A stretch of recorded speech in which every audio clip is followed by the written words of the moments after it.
Okay, red light's on, so we're recording.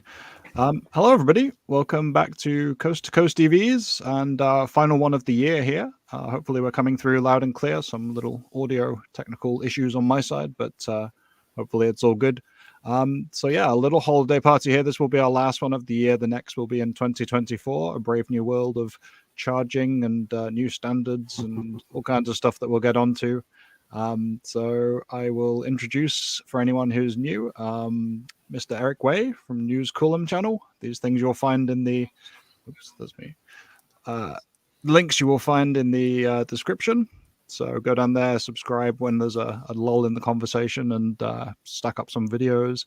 Walter is over at the tNAC channel, which is the network architect, and has been doing excellent work on covering infrastructure all around the south and southeast, from Bucky's and I've lost track now. There's so many racetrack. You and me both. Exhausted yourself, but we'll talk about all of that. We will pour one out for the BoltEV, but also celebrate its second coming, and not wanting to get too biblical about it, but that will hopefully come along. And yeah, I'll pass it over to you guys. How is everybody doing? It's tough. It's a busy time. Walter, you've been out on the road. How is life treating you? It is, and I have to warn everyone, I'm locked and loaded with jokes. So all right, going to be peppered in here on occasion. He's got jokes. Real quick. Did you hear about the Tesla Model X that hit the Energizer Bunny? I did not. He ended up getting charged with simple battery. Okay. I came with sound effects, so you got the jokes, I've got the sound effects. I think we're good to go. Man, and I'll get the drinks. Yeah. Okay, well, I picked up a local brewery, so I'm good to go. We will slowly adorn more things as we go and get into the topics here, though, whilst we're still all in reasonable shape. BoltEV, we ended production this week. I'm not actually sure what ended being the final day. It was supposed to be exactly today. I think I saw somebody saying that the last one rolled off the line yesterday. But yeah, the bomb behind me here is the original concept. It kind of looks like a BoltEV with a fat lip. It's got a little bit bigger bumper, a little more aggressive looking than the first gen there. Regular viewers will know that I started my EV life, or at least all EV life, in a BoltEV 2017 lease, and moved on to a 2020 with slightly upgraded battery pack. Eric is still driving his original 2017 BoltEV on how many hundreds of thousands now? Well, it's only like 175,000 miles, but we're not too far. We're only a little more than a week away from my 7-year anniversary. Boltiversary. That's a Boltiversary. Yeah. That's worth celebrating. And you must. I mean, the battery is only what, 30,000 miles now? Yeah, less than that. Like, I think it was changed at 150 or 160,000. I have to go back and check again. So that could be going for 300, 400,000. Okay. What about the motors? I've heard that some Teslas that are longer range, 500,000 mile Teslas have to have their motors replaced. Have you had your motors replaced? I haven't had anything done. Like literally nothing has been done on it. It still has the original brakes, the original brake pads, the original rotors. Literally the only work that's been done on that car has either been recalls, like software updates and recalls, like the battery replacement. I replaced the 12-volt battery, windshield wipers, the standard sort of stuff like that. And then I think I'm on my 4th set of tires. So it's been like the cost of ownership is maybe touching on 5 figures now over 7 years. So that's pretty low. Yeah. So. And well, you've been to, most of your adventures are West Coast, right? How far east have you ventured? I didn't quite make it to Winslow, Arizona. Had there been a nice charger there, maybe, but no, Utah, or Arizona, Nevada. That's basically Utah, Nevada is basically, and then Arizona has been the farthest west I've gone. So yeah. We took ours. I got pictures somewhere here. Just like I'm always joking with my family. I probably got more pictures of our Bolts than I do of my kids at that age, which is not a good good indicator. But yeah, we got over to, on the first one, I think the furthest we went was possibly Michigan. And then up to Canada quite a bit before the pandemic. And then the second one started its life. The first 4,000 miles I put on that were Boston to Austin, Texas. That was one of the first kind of big road trips on the channel. So lots and lots of history in the BoltEV. It's gone on to be the the used EV of choice, basically that and the Tesla Model 3. It's kind of weird to think back in the day those were the two kind of head-to-head, $35,000 250-mile EVs, right? Affordable EVs. And now we're talking, Bolt went down and was really that kind of de facto $25,000 EV that everyone keeps talking about, but has been here for years, really. And the Model 3 for a good time there, it's easy to forget with its kind of prices now and the high inventory, but that went up, and that was more of a $45,000-$50,000 car, right? For a good time. Well, and they never really even released the $35,000 to $40,000 one until much later. Yeah, wasn't that like a secret handshake around the back of a, Yeah, you had showroom, to and know, if you said the right word, you could get it. Yeah, you had to know In-N-Out's secret menu, and you had to. Yeah, it was. So Walter, this is all too much, rosy glassed nostalgia from BoltEV owners. You're more of a, than the GM stable with the Cadillac Lyriq, but how do you see its kind of departure as a model? Yeah, so one thing I've been putting effort into is tracking the new release models that are coming out of General Motors, just because there's a really large number. In fact, it seems like every week they release a new model that they're going to be bringing out. So the Bolt was in there, and I heard on Transport Evolved that there was going to be making it out of the Kansas City stamping factory after it gets retooled, after the what is it? I think the Cutlass or some Chevy model used to be where it's currently being made there. Then they're going to retool it for the new Bolt. And it started me thinking, that car was around when Tesla was selling, $100,000 Model S's, and it was just chugging along as a affordable EV with more than 200 miles of range. And it was like an alternate universe. It wasn't following the script, And I was thinking, because I came into the whole EV game much after this was occurring, but there's these things called cost curves and the EV adoption rate and everything, and the Bolt just doesn't fit anywhere in there. It's just cruising along, an affordable, practical EV. And had I been in the market back then, it would have been top of my list. I would have loved to been an early adopter of a Bolt. For some reason, it evaded my attention during the time. So I'm kind of curious to lean on your guys' experience and how the Bolt was able to pull off what the heck it did. Because when you look back on it in the history of it, it's truly remarkable, because a lot of credit is given to Tesla for what they did, and rightly so. But still, the numbers turned out with the Bolt is truly remarkable. And at the price point that they were turning them out at, I don't know how it was done, but really impressive. Well, I mean, I think GM made some concessions where it wasn't marketable in the same way, and that's unfortunate, because one of the biggest knocks on the Bolt EV is its 50 kilowatt charging, right? And it turns out that if you make a higher energy density, lower cost battery, right, it doesn't charge as fast, right? So that's really the crux of it. So it's like you can have it, fast charging, you can have it long range, or you can have it cheap. Pick any two. And so that's really where the Bolt EV fit in with that. And it didn't sit well with some people, but other people, I think, who are either more pragmatic about it. A lot of people don't ever drive 200 to 300 miles in a day, like ever. So for them, it was really a non-issue. So yeah, I think it broke the mold in that regard. Completely, yeah. But yeah, the biggest problem with the Bolt EV has always been the production capacity, because GM only ever ordered, right, like 25,000 battery packs a year from from LG.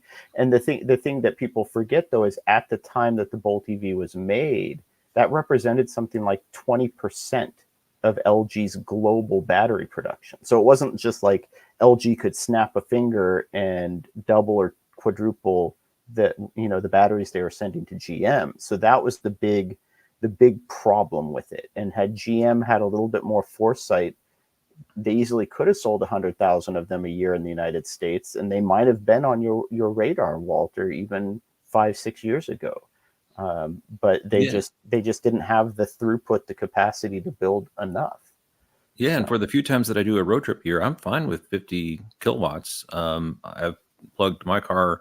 I've got 2 cars that can charge over, but I'm perfectly fine pulling up to a 62.5 CPE 250 or a 50 kilowatt ABB unit and park there and, browse social media and complete what I need to. For me, that's really not an issue, considering that most charging is done at home. So I don't know. It is, when I look back on it, it is truly remarkable what the Bolt did. And we'll see what it comes back as. Yeah. And Yeah. I was going to say, I'll default to your opinion on this too, Steve, but the big disconnect that people had is how long you are on the road compared to how much time you spend charging. Because I recreated that original trip where I think it was like Motor Trend or someone took Elon Musk's own Tesla Model S 85 kilowatt hour, and they drove it from basically Ontario Mills, but they drove it from LA, quote unquote, to Las Vegas on a single battery charge. I was able to recreate that in the BoltEV doing 70 miles an hour the entire way. So it has that real world efficiency that people talk about. But the thing is, if you pair that with a 30 to 45 minute charging session, even on a 50 kilowatt charger, it means that you're on the road for 5 to 6 hours at freeway speeds with a 45-minute stop. And people don't balance that math out right, because it's really not that long to be off the road if you're driving for 6 hours, 5 to 6 hours.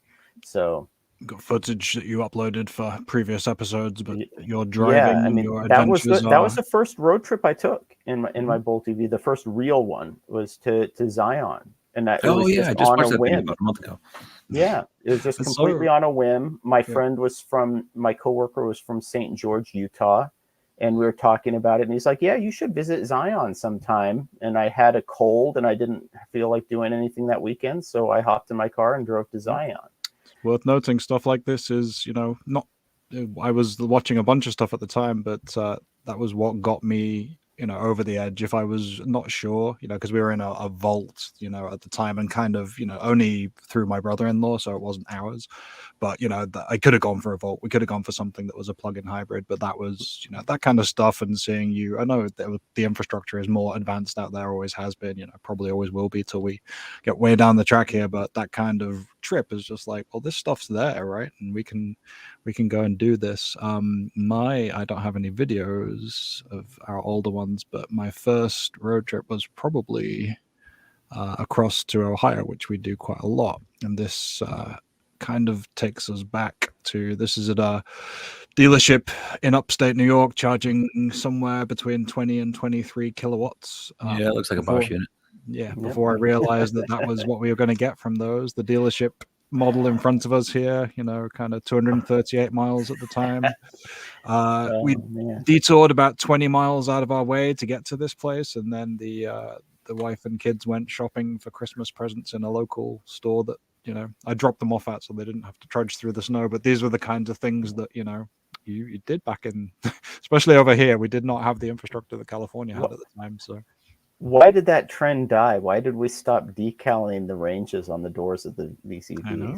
It's because they were all the same. Honestly, it's probably we don't stay on the Bolt for too long here, but my range isn't that much better now. The charging is obviously 5-6x, but the range, because we have the all-wheel drive model, is pretty similar. I'm still doing planning 200-mile stints between stops, and it's because it's so efficient as well. You know, light, efficient, front wheel drive. There's a lot to be said for that kind of. You know, we've gone away from the efficiency side, I think, and at some point it'd be nice to get back there. But you know, that is something I don't see 5 miles per kilowatt hour anymore. And frankly, that was the other big mistake. And again, maybe tied back to the production limits, but GM could have maintained a presence in Europe based on the BoltEV alone. They could have killed every other car that they did and just left the Ampere E, and that would have been enough for them to maintain a presence in Europe.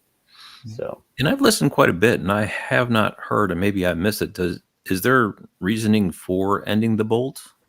I mean, it's the most popular EV in GM's lineup right now. And I mean, there's obviously the switch to Ultium and whatnot, but I haven't heard a definitive reason why. They just said we're ending the Bolt, and it may come back, you know, after the backlash, they said it'll come back. Why would they do something like that? I have not heard. I have my assumptions. I don't know. Steve, you could tell me if you think I'm way off base on this, but No, I think it's overlap with the Equinox. So like, and you know, Steve has behind him the prototype, right? That's how it started. This how it's ended. This is the red line Bolt EUV behind me.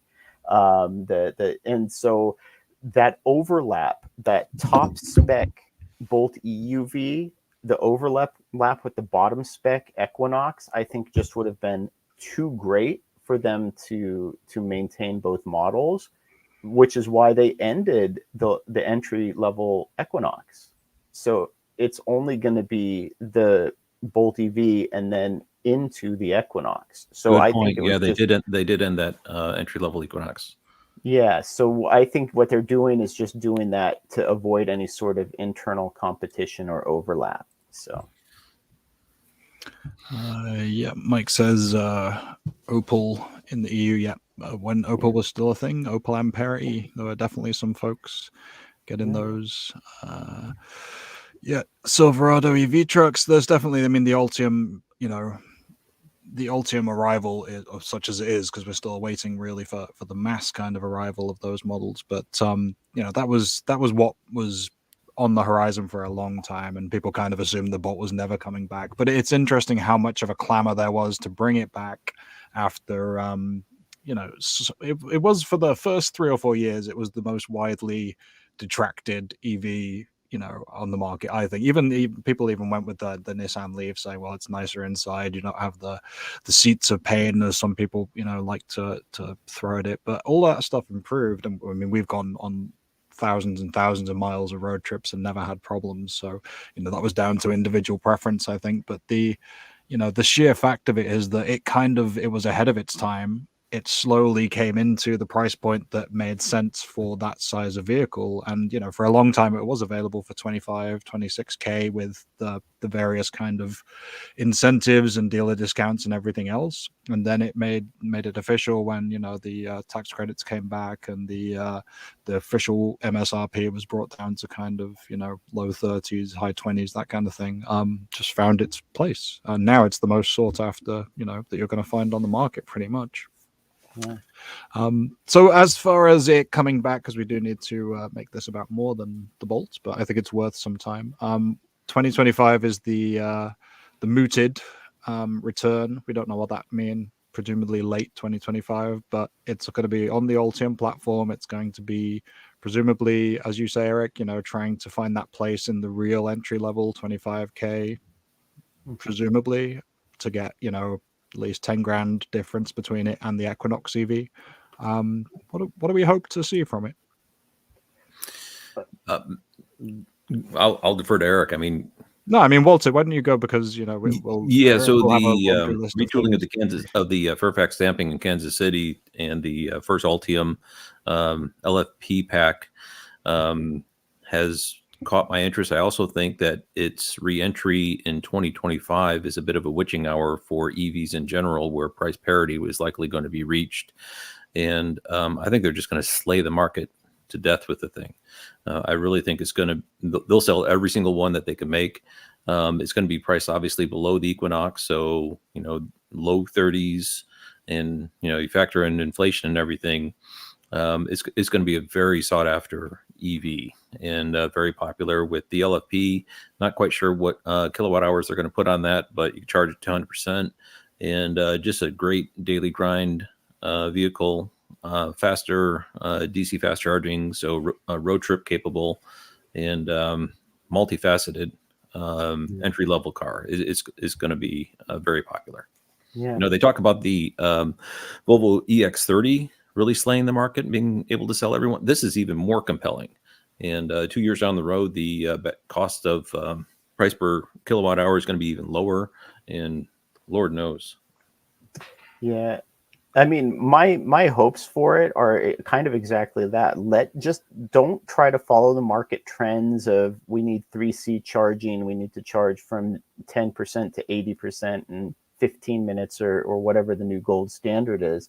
I say focus on what basically what brought the BoltEV to the table in the first place. Is it needs to have at least 250-ish miles of real world range, and keep it light.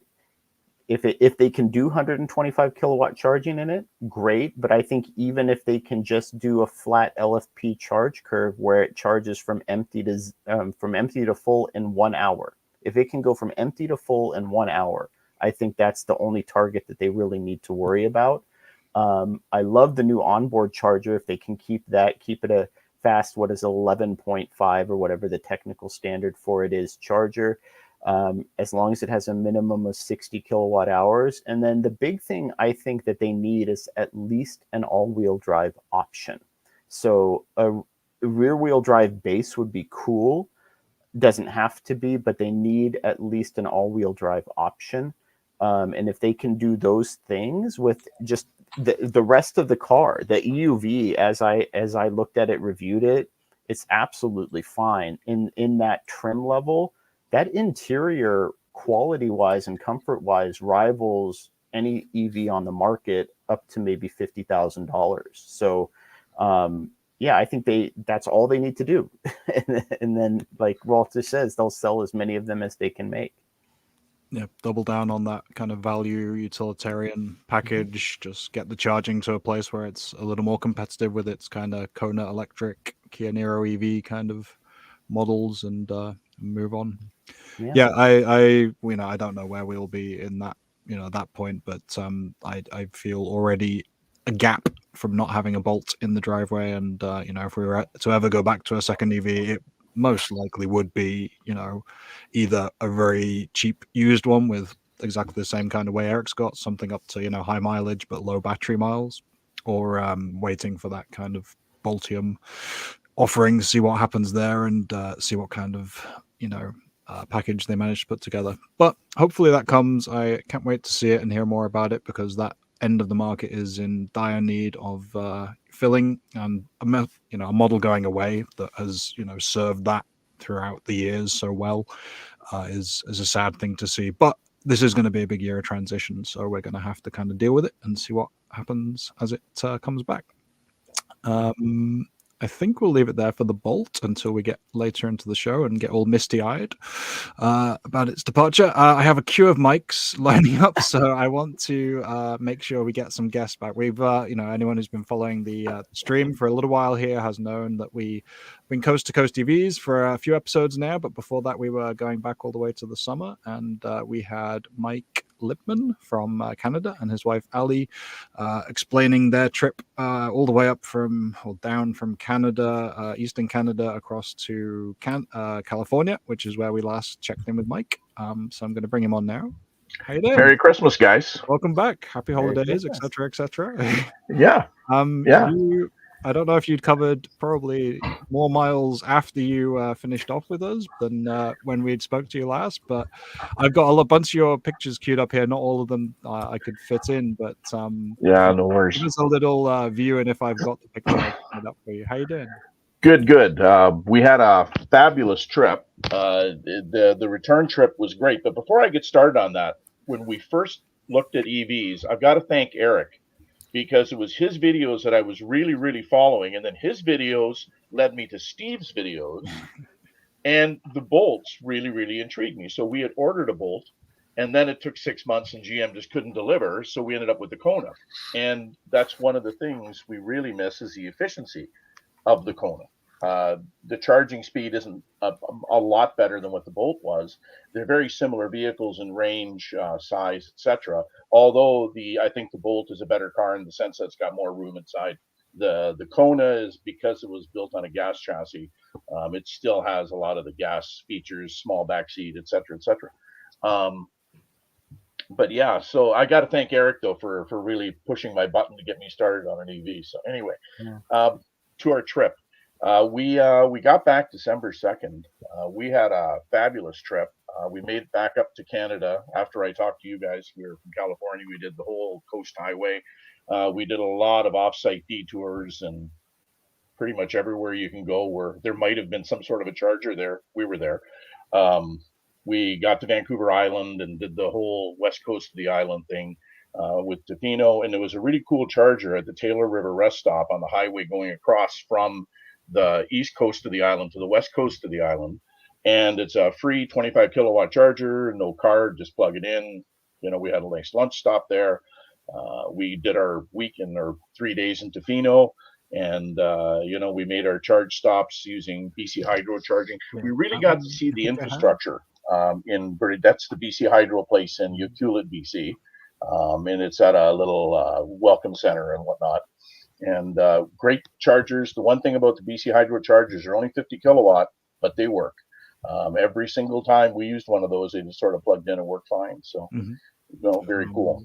Another one, I think you can tell these Electrify Canada because you guys get the canopies. We get some canopies. Yep. We get none of that, even though Michigan, I would argue, gets just as bad weather as Ontario.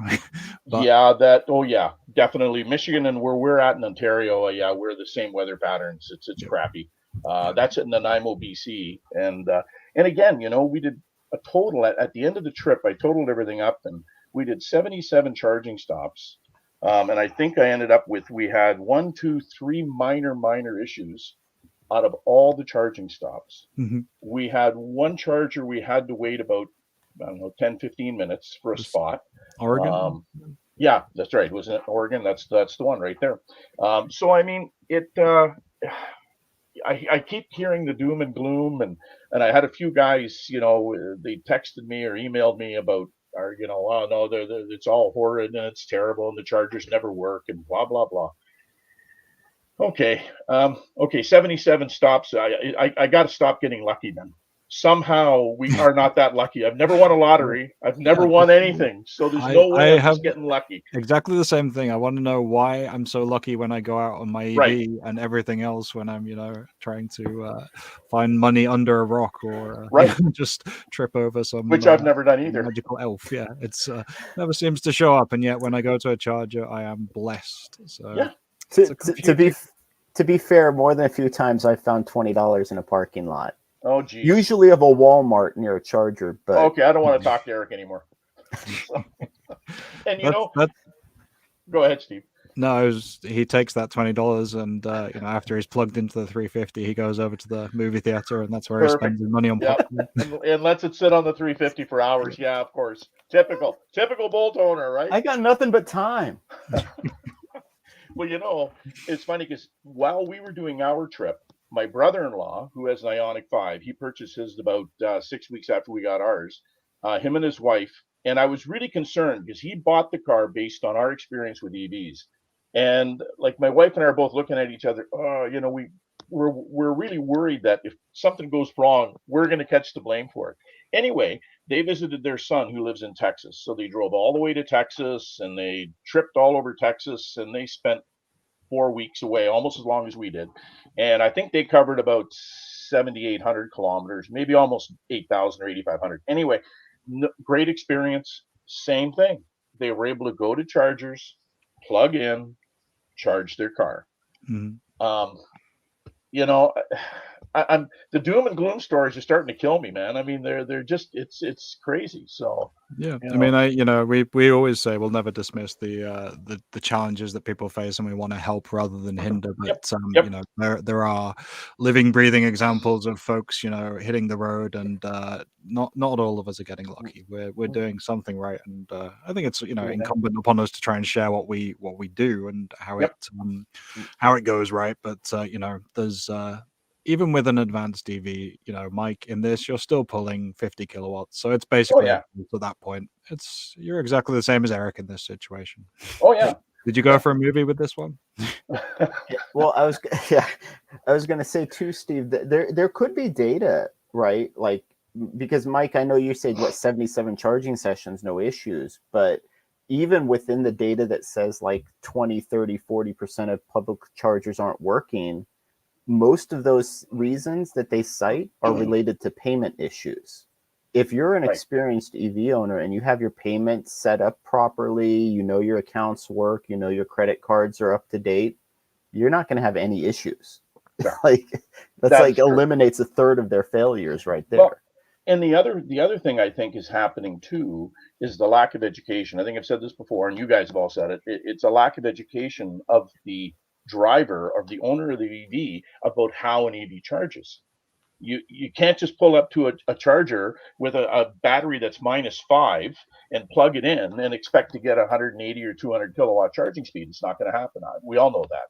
But there's a lot of people out there that do not know that. And that's the difference, right? I think the lack of it, and the sales staff themselves are not, I think they're not well enough educated to be able to educate the purchasers. That's part of the issue too, I think.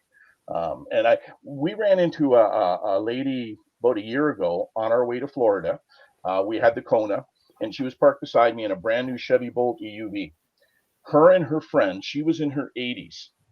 She had gone into the GM dealer to buy a little SUV of some kind, and the salesman sold her a Bolt. He had it on the lot.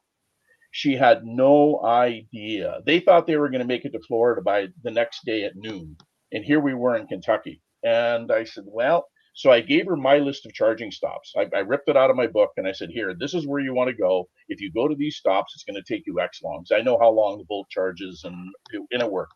And I didn't keep touch with her. It's too bad. But she was so upset. She was just madder than a wet hen. And feisty old girl. I got to give her credit for trying it. But I really blame the salesperson for selling her the car without any education at all. He told her there was chargers everywhere. It didn't matter what kind. It was fine. No, it's not. So there's still some nuance to it. So yeah. That's I want to make sure we balance this out, because I think all of us are pretty experienced, and we've done a lot of miles. So and so are the folks in this, the comments. So there's I've put up a few there. Anthony pointing out Pacific Northwest is where he is. He has problems up there. Francis Energy, Leonard, is that Oklahoma? Yes, Francis Energy. Area. So I want to make sure, let me see if I can, obviously West Virginia, we know there's problems, although I would point out Ned Funnel, who I don't know if we can get to any of his videos, but he's just on a winter trip through West Virginia and managed to make some pretty good stops. So if you watch this, Ned, make sure you let us know if you've got any video assets that we can look at for that. I'm going to see if I can bring Mike Mahan in as well, because he's in SoCal. And he has a good deal of kind of negative experiences. Mainly, he's very active in looking at the chargers and trying to kind of get out there and spot problems. I don't know how this will work with 5 of us on. I might take myself off, but I want to balance it up so we can get into the conversation of good, bad, where the problems Ugly. are, we're not. Let's see. I was going to claim that one, Eric. Oh, let's see if I'm still audible if I take myself good. off here. It's 5's not too bad, right? But I'm going to take Yeah, myself. it's working. Okay. Hi guys. Hey, Mike, how are you? Good. So I How hope are this you won't guys? get too confusing with Mike's down in the lower section here. But Mike, you're in Southern California. We exchange a lot of notes about where charging problems occur, what kind of infrastructure issues you're seeing. Of course, you're in an area that's densely populated. Vandalism we've talked about as an issue on the last time you came on. Happy holidays. Yeah. But tell us a little bit about what you see, how you're kind of, when we go off on these superlatives of grand road trips and smooth charging. What's the corollary of that on the other side, do you think? Well, I've had some pretty good success on road trips. I took a road trip up to Washington, I think I mentioned a while back when we first started talking, Steve. And that was in 21 with our old Volvo XC40, and that worked pretty well. But it's not something I'd want to try again right now, just because, well, we mostly used Electrify America at the time, and we've had so many problems with EA around here locally, and I just don't have a lot of confidence that I could rely on their network again if I try to do that trip again. This past year, we did it on the Tesla network when we had a Tesla, which we've since sold for other reasons. But locally, there's just a lot of old infrastructure that needs to be updated. They did fix that one charger at Irvine Lanes that I mentioned that had the physically damaged handles that had been hammered, it looked like. They fixed that one. Last I checked, the other one in Tustin was still totally offline. I can check again while we're talking here if anyone's interested. But that was one of their newer sites, and I went over there. I didn't actually see any damage, but they were saying somebody broke the breakers, but I couldn't verify that. But most of my trips have been in the West. I haven't taken my EV further east of Utah. Same with Eric. Had pretty good success. It does get a little bit thin in eastern Oregon and Idaho going down to Utah, but of course we had the Tesla at the time, which helped. Yeah, but it's we've had this Circle K site that I keep looking forward to. It's been under construction, I think, since March or April, and we're just waiting for transformers from San Diego Gas and Electric, and it's just. So that's got to be down to region, right? Because I mean, both Walter and I have kind of hit on Circle K's just ripper fast turnaround on their sites. I know, and I've talked to Brandon Flash about that, and most of you know him, I think. Yep. And he used to work for Circle K, and he said, "Yeah, it's usually like 5 or 8 weeks or something." Mm-hmm. And I'm like, "Well, not around here. It's not. It's 5 to 8 weeks." I presume they're the Terra 184 chargers, but they're still in boxes. There's 2 posts that are still sitting in boxes. Of course, now with the rain we're starting to get again, I'm sure the boxes are going to start falling off. It's just cardboard. But it would be really nice to see that come online. So Walter was just on an extended road trip, and you hit the Tesla Model 3. You typically do that for business accounting reasons, if the video is right, Walter. Is that correct? It's just super easy, yeah, because I did my expense report. When you have a whole bunch of receipts from gas stations, it's a major pain. It's just easy to put all that onto the rental ticket. And so what were your experiences? I mean, obviously you hit a bunch of non-Tesla sites because that's what you do in your spare time, which is awesome, and we appreciate it. But how are you've been on both sides, and you're still doing back-to-back kind of trips in the Cadillac Lyriq or the XC40 Recharge, followed by the Tesla infrastructure as it is now, obviously changing a lot next year. What are you thinking in terms of both of those dynamics, how they road trip? Is it more just knowing what you're doing with the public network, planning, that kind of thing, or where are we at going into 2024 with road trips on both networks? Yeah, we're on a cusp of it no longer being a distinction, because V3 will be open, and there seems to be indication just this week that 4GM will be in February as the first adopters getting access, and it's apparently only 7,000. And I think the V3 supercharger count is upwards of 12. So it's a subset of the V3 apparently that we're initially getting access to, but at some point it's going to flash over and we'll get access to all the V3s, no V2, V1, and V4 if those ever show up. I don't think there's going to be much of a distinction. It's just going to be a big old pool of chargers out there. And as Eric mentioned in a comment, it's just going to be a smorgasbord. You'll be able to pull in and choose whichever charger is right for you at the given moment. There'll be super fast chargers that are future-proofed, and there'll be slower chargers if you want a slower charger at a lower rate, or a Tesla supercharger if you want to park your big old Cadillac sideways and block 3 chargers and watch the Tesla people get You're going to be the luxury version of what Eric does. Yeah, that's right. And, Sorry, watch a movie. Watch a movie. So, Mike from Canada, Yeah. knowing what the landscape looks like going into next year, and you've still got road trips planned, you're always telling me the next one you're going to make. Do you see yourself planning in more Tesla supercharger stops? Eventually, just assuming it was opening up and you hit Magic Docks or whatever it was, do you see yourself wanting to veer towards that, and would it be more for experimentation or because the reliable stall count? What are you thinking on that front? The reliability is definitely awesome from what I understand. But what I see day to day, like there's one that I stop at Huber Heights, Ohio. We stop at an EA station there, and right beside it is a Tesla station. And it always frosts my buns when I see 40 stalls of Tesla chargers and there's 6 EAs there, right? And yeah, we'll definitely give the Tesla thing, but so far I haven't seen any Magic Docks in Canada. I haven't heard even that they've done any. They may or may not have. I don't know. I think you've got 2. I think there's at least one in Ontario, possibly maybe around Toronto somewhere. Yeah, further. They're in non-common areas, like a little bit away off the beaten track. Okay, yeah.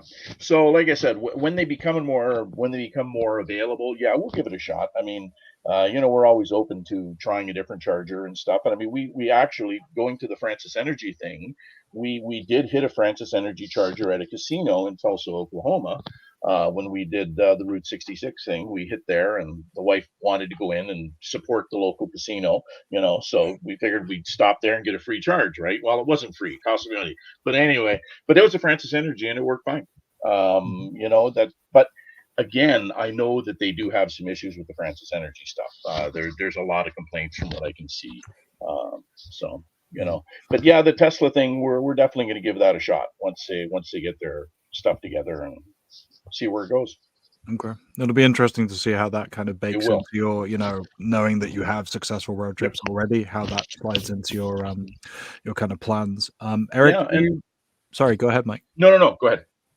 Eric, I was just kind of Mike's comments about 40 stall superchargers versus the 6 stall. 6 at the moment to me is really dreamland, because there's a few sites that when they open up, they will be up in New Hampshire. Anyone who's heading that way for the holidays, Merrimack Premium Outlets, really great place to charge. They've got a 6 stall EA that helps you on your way a lot compared to some of the city and mall locations. But there's one opening up in Western Massachusetts at the Lee Premium Outlets, another Simon property that's going to bridge a gap. Like that's the only thing in Western Mass, and 6 stalls will be kind of a game changer there, because we've never had anything like that before over there.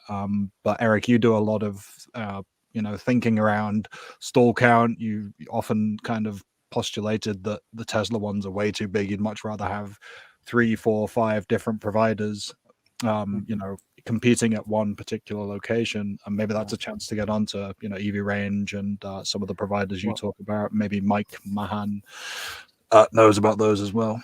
Well, yeah, and I mean, I think if you could also, it even ties into what Walter saw, right, with like that Buc-ee's that's going to have the Mercedes charging hub, an EA charging hub, and a Tesla supercharger all at the same Buc-ee's location.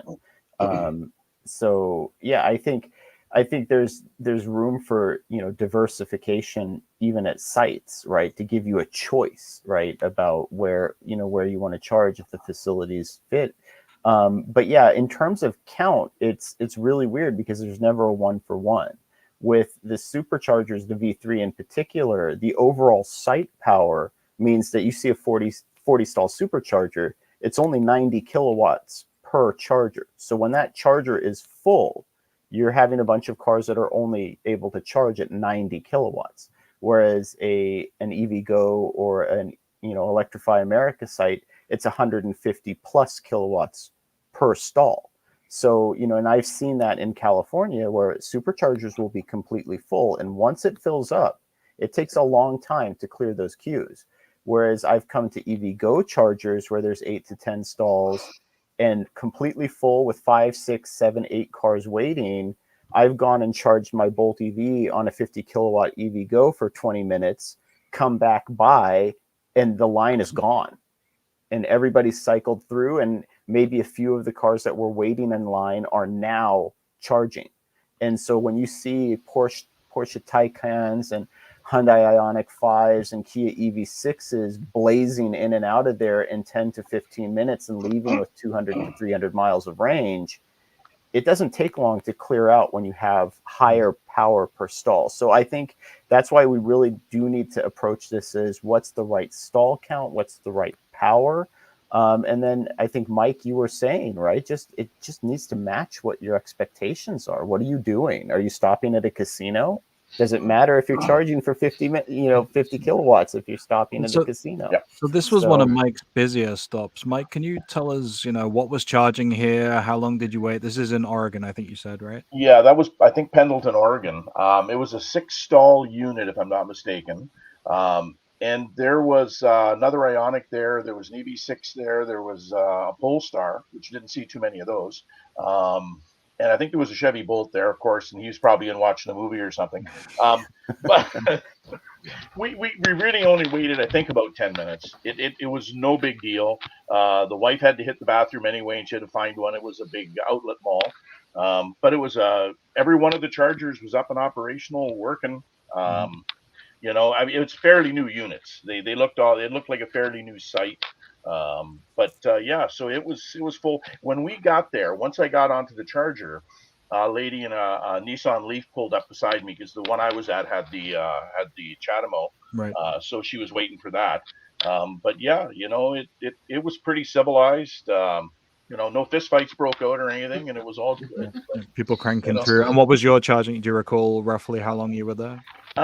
Probably 12, 13 minutes, 15 minutes type thing. Our average worked out. I timed all the stops, and I think the average at the end of the day over 77 stops was like 18 minutes.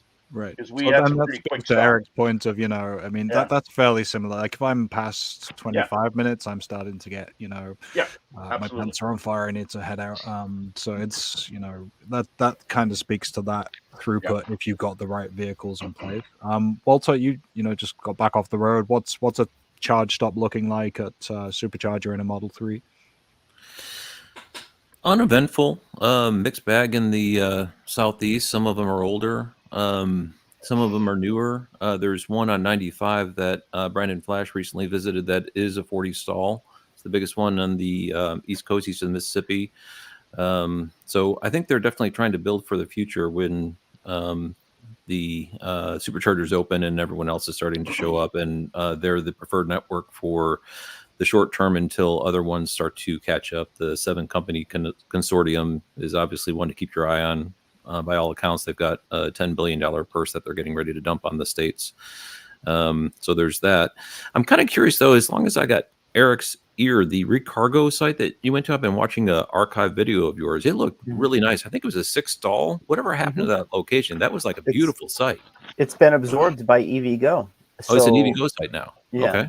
Yeah, and so there's a pedigree there, and it'll make a nice little connection because Carl Pancut from EV Range, Steve, he was the original site designer for that site. Beautiful. I met him there at the cold opening, and now he's starting his own charging company. It was a very compelling site, Walter. It was supposed to be 6 200 kilowatt, but it's the BTC power, so how they rate. And then, they ended up changing them out to they're still BTC power units under EVgo, but they're a different version. The ones I think EVgo is using under their Nissan Leaf program. So, and they're just strictly, I believe, 150 kilowatt at this point. But it's still a very nice site. Even still, yeah. With the battery backup and 6 stalls, I mean that's perfect right there. Yeah, and it's not great at the location because it's at the back of the mall, but that means that you're not competing for parking. But realistically, it's only about a quarter mile or less off of Highway 101. So it's a perfect travel stop too. So it's, wonderful location. I want to jump over to, let me check first. Yeah, you guys, are you okay to stay with us? If you want to jump off, if you've got places to be, things to do, I can shift along, but it seems to work okay with multiple people here. So, I'm good, Steve. Yeah. Mike up in Canada, you good to stick with us? Good for a little bit. Yep. Okay. Let me know when you need to jump off. I'm gonna. I think we've also got Brian Riebe, and you can nod at me if you are ready to go. Looks good. So this seems to be working. So I'm just going to bring people on. Brian, you've done way bigger gatherings than this as your EV driver hangout, which everybody should check out Brian's channel towards the end of the year here. Super fun hangout at the end of the year with a bunch of really, really knowledgeable EV drivers. But for now, you've got the party with us. How you doing? Excellent. Thank you. Happy holidays. Happy New Year to everyone. And yeah, we'll do I think next Wednesday, we're going to be doing the end of the year hangout on my channel. Actually, I do that on Zoom because I don't know how many people I could actually handle having on stream. That was my fear here. I thought we'd have to kind of move people in and out, but it looks like it works okay. So as long as we all stay not too rowdy, we can stay on. But if anyone needs to jump off, feel free to do so.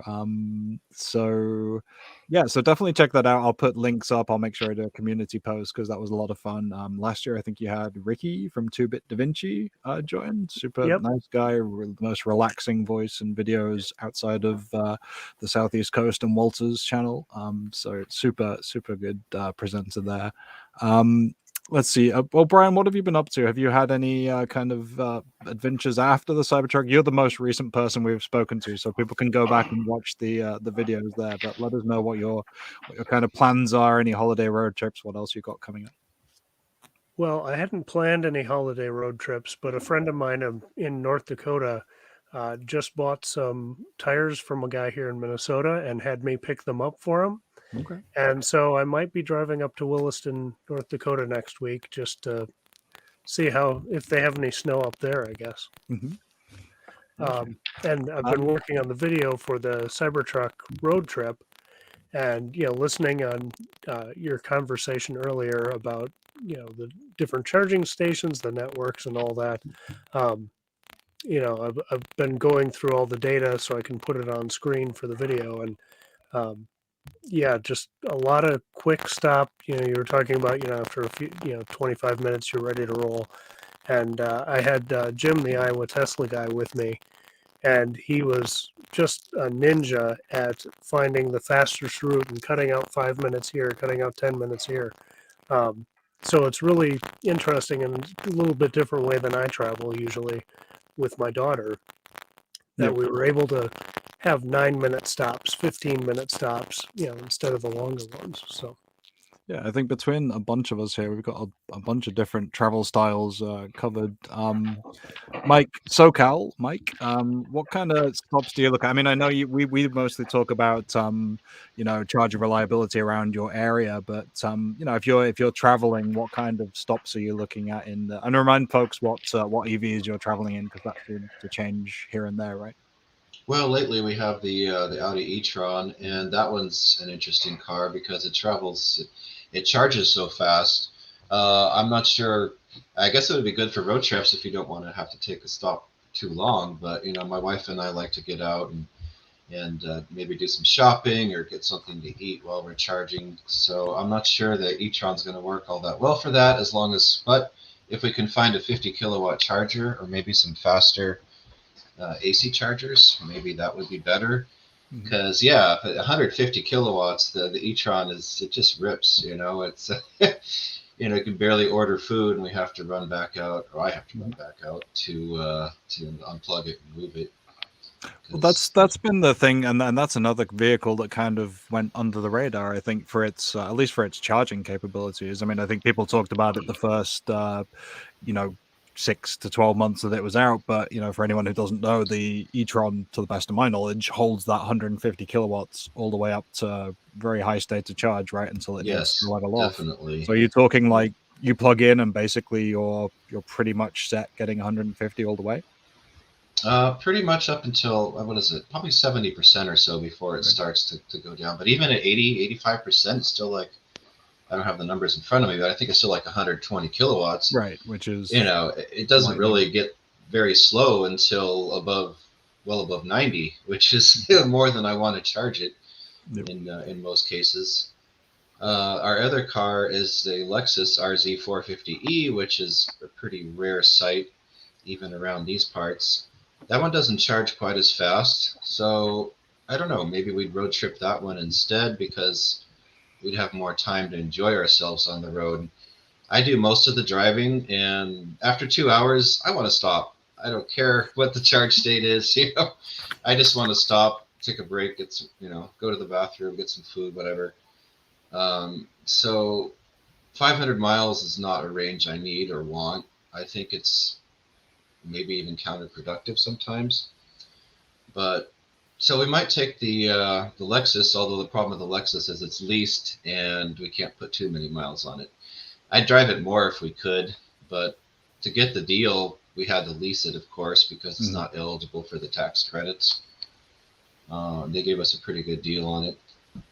But, as far as where to stop, there's a, what's that place right past the Grapevine? There's a nice charging, Tejon Mall, I think it's called, right down the Grapevine. We like stopping there, and there's a huge number of Tesla chargers there, Eric, but it's far more than they need, really. And like one of your videos said, it kind of feels like an advertisement for Tesla.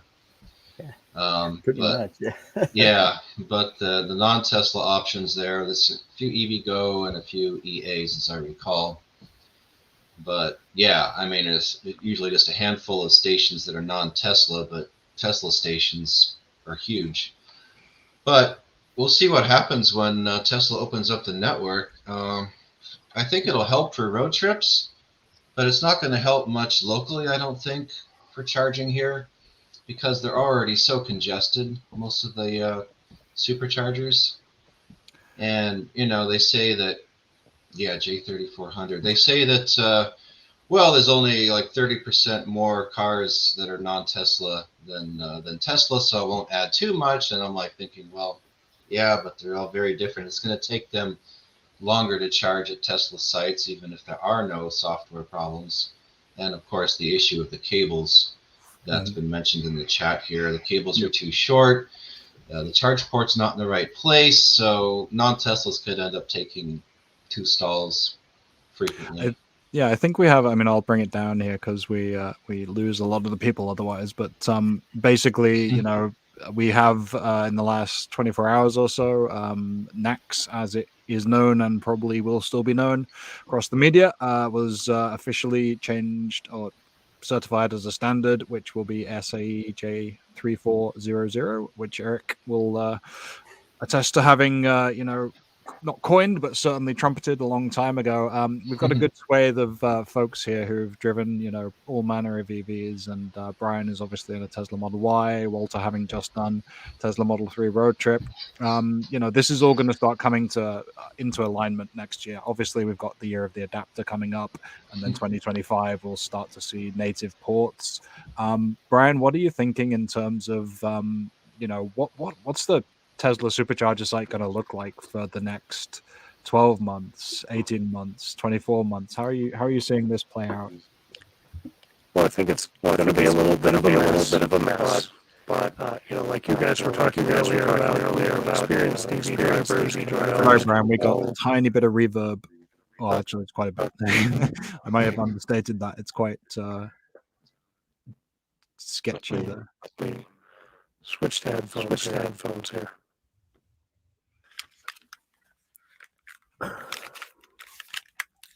All right, is that better? Yeah, perfect. You've got your dulcet Minnesotan tones now. Everybody loves that accent. Yeah, of course. Well, I think it's going to be kind of a mess for the next year and a half, like you were saying. But you were also talking earlier about the different networks for CCS currently, and that the people who are having problems are maybe having the payment solution problems, other things, where you guys who have done a lot of travel are used to having your payments all set up, all that kind of thing. So I think there's going to be kind of a mess of everybody onboarding. The app is pretty simple, but hopefully that time period isn't too long, and then by the time that's kind of waning, everybody's used to it. maybe we'll see actual vehicles being on the road with the NAC adapter or with the NAC port.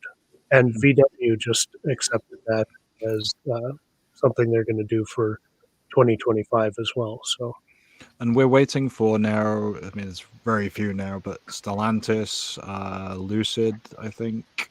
no, I think Lucid announced it. Mazda, I think, is the last one. So who's Stellantis is considering it? Is there anybody else left out there? Mazda has an EV. Mazda. Oh, Yes, you can ask that. Mazda actually has an EV. Really? Okay. They used to. It's kind of like I know they have a like Wankel, which is Toyota dangerous Soterra. in my country, but Yeah, I think they have their self-charging EV. That's right. Yeah. Right. Okay, one thing about Brian's comment, if I can, the trip that I went on, I was noticing, because I drive 2 CCS cars, and while I was in the Model 3 doing the superchargers, I was noticing the per kilowatt hour rate that I was getting charged. I'm like, damn, this is cheap. And apparently for Tesla owners, these superchargers are a pretty discounted rate, and non-Teslas will be able to get that rate, but they'll have to pay to get it, right? And yeah, it's similar to the EA setup where correct. That's what I'm getting. I think what's going to happen as we go on here is each one of the OEMs is going to have like their, and Tesla, we'll call Tesla an OEM, they're just about there now, will have their native charging network where they're going to get discounts. We're already seeing that with the GM rollout, and obviously EA and the Volkswagen Group with the free charging plans and likely discounted rates. Who knows? So it almost feels like we're going to have a bunch of disparate native charging networks that each one of the OEMs is going to partner with for discounted rates for their customers. And then we'll just use the other ones as necessary. But by and large, each one of the brands will stick to their own network, kind of feels like. Maybe I'm wrong about that, but that's kind of what it looks like. Isn't Mercedes doing that with their new stations too? They don't give discounts, but they do give preferential treatment for reservations, in-route reservations to these sites. Yeah, I didn't see what the pricing was on those Mercedes charging hubs. Are they? It's 50 cents per kilowatt hour, at least at the one that's open. Okay. Yeah, my perspective on Tesla's pricing has been, it was expensive for a while. It seemed, it was close when 45 cents a kilowatt hour was expensive. That's what I was seeing my in-laws paying as they traveled across New York. It's cheaper when it got into Massachusetts. But now, even from the Magic Docks, I'm starting to see when I started using them, I felt 50, 51 cents. You're pushing it a little bit. I saw a couple quarters. 25 cents. It's not expensive anymore. It's I mean, at the time, it's all relative, right? To what your region is charging. But in the meantime, Electrify America near us is pretty much doubling down on 64 cents a kilowatt hour. If you're off plan, obviously you can bring that down 25%.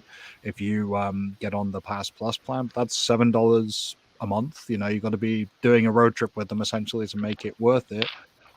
So you need, and that's only bringing it down to the old pricing of 48 cents per kilowatt hour. Evolve New York, to their credit, they've kept the pricing around that 40 cents per kilowatt hour. So that has gone from being in the middle of the pack to now being probably the best deal for me going across that kind of upstate New York route. So it's just interesting. This is, it's changing up in almost month to month. These things are kind of getting a lot more dynamic. And with the Mercedes side, Walter, I mean, at least in the site you went to, and you'll have to speak to how these look at the Buc-ee's that you visited, but that's state-of-the-art equipment, full high power. It's going to have Mercedes behind it, so there's going to be they're going for experience. The whole point of this network is to deliver a seamless, almost luxury customer experience. You might pay it, same as you might pay it for the Ultium GM Energy sites, because they've got the canopy, because they're convenient. That pricing is starting to become a case of, is it convenient? Would I like to charge there? Well, I'll pay 5-10 cents more. Or pay to go down a toll road. You don't mind paying the quarter nickel in order to get a fast lane, or go to a Mercedes charger, pay a quarter. I don't know about a quarter, but a nickel or a dime more than anywhere else, and then it just provides a form of quiet access. And Mike, in Canada, I'm sure the pricing is just, I mean, I know from going to Quebec, the hydro up there just brings the prices down, but some of that bleeds into Ontario, right? Well, we're anywhere from Electrify Canada is without question the cheapest charging in Canada. There's not a lot of stations. I think Electrify Canada across the country maybe has 20 stations or something like that. But we're on the plan in Canada. I think we're like at 36 cents a kilowatt hour. Petro-Canada is 50 cents a kilowatt hour. And the problem there is, I'm lying, it's 50 cents a minute. Sorry. Petro-Canada is still by the minute. Electrify Canada has gone to per kilowatt pricing now. They were by the minute, which again is one of these things for a Bolt owner. It's not really a fair way to charge. The fair way to charge people is by the kilowatt hour. Just because I can afford an EV that can charge very, very quickly, I shouldn't, somebody with a Bolt or whatever they're driving that can't charge that quickly, they shouldn't be paying a premium over what we're paying. So I don't have a problem with per kilowatt hour pricing. That being said, Kentucky's still the cheapest charging we've ever done. $6 and $7 for a charge. I mean, it's I don't know what they're charging. I can't figure out their pricing. I honestly can't. It's crazy. I think it's kind of a remnant of the old system where they can't charge per kilowatt hour for another utility, and that's going away fairly quickly. But there was a period there where over the summer we charged EVgo in a per minute state and EVgo in a per kilowatt hour state. But as you said, $5-6 for a charge in the Ioniq 5, 50, 60 kilowatt hours, and then going to per kilowatt hour it was more like 25, 27. But that's the way it's going. It's not, you can't price those charges at $5-6. It's just not tenable. You can't survive as a business, and that's where it's going in 2024, right? Eric, what are you seeing out in California, and what do you think? I mean, moving it on a little bit from the business model, with so many providers coming in, especially, we should touch again quickly on EV Range, and you'll have to forgive me because I forget the names. There's so many out there, but what are you seeing in terms of competition and pricing on the horizon for 24? You guys are right. I didn't realize this, that the Magic Dock locally to me did go down in price. It's now only if this comes up on screen. Well, no, it won't. It's only cents per kilowatt hour. But if you pay 50, but if you pay $13 a month, it goes to 40 cents a kilowatt hour. So it's still very expensive. But to your point, Steve, that's actually, I think, market rate in California, because I've seen that with a lot of the EV Connect stations, like the free wire boost stations. It seems like 50 cents per kilowatt hour is about the market rate in California, regardless of where you go. So it's a little bit more expensive, and almost as expensive as driving a Toyota Prius on California gas. So Mike, Mike wanted to comment on Tesla pricing in SoCal. So whilst we're on that topic, I want to make sure we get that insight, Mike. Okay. Yeah, Tesla here. Well, of course, the main problem of not owning a Tesla anymore is that we don't have the app, so we can't see all the pricing and everything live.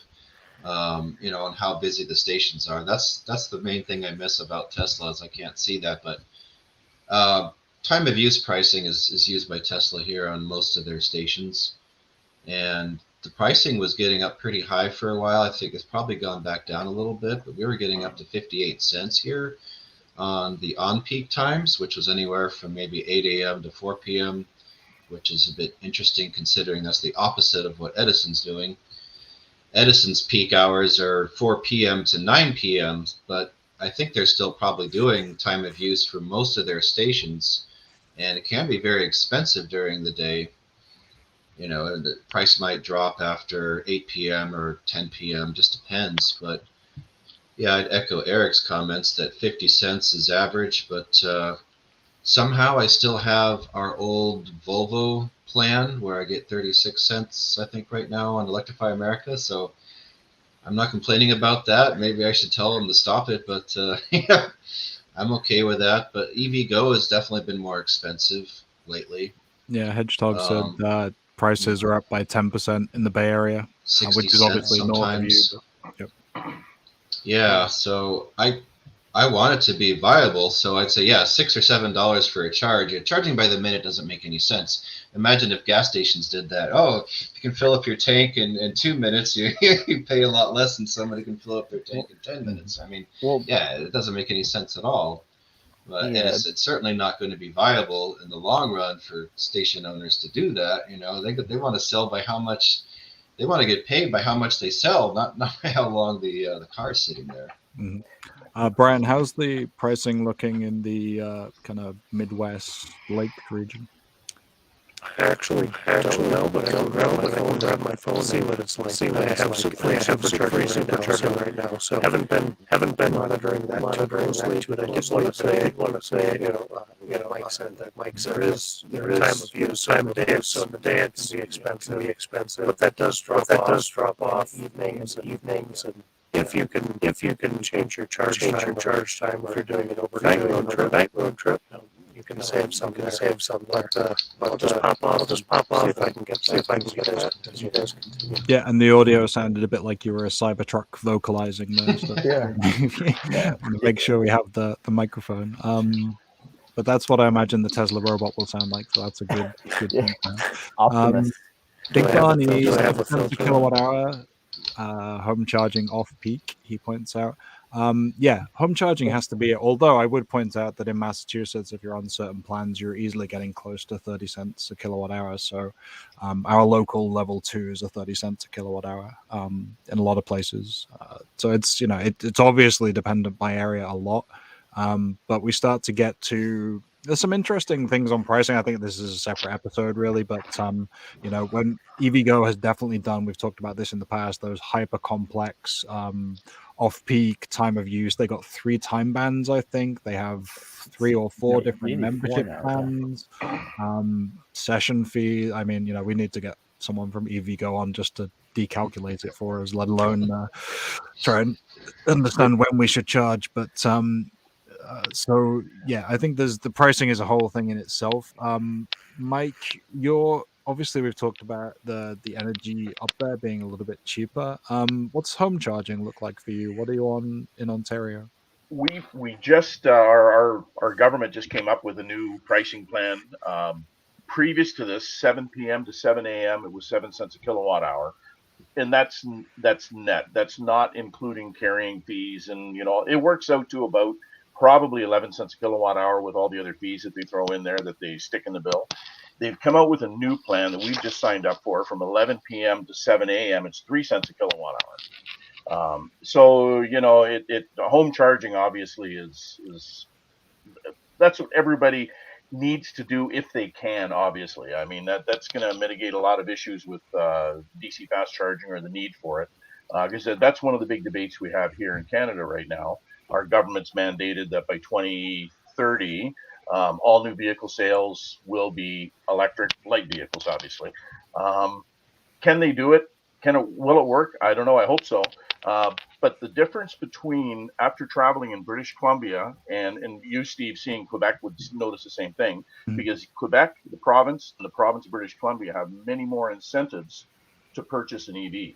So you see a lot more EVs. But what I was shocked at was the DC fast charging infrastructure in the lower mainland of British Columbia and on Vancouver Island is really not that great.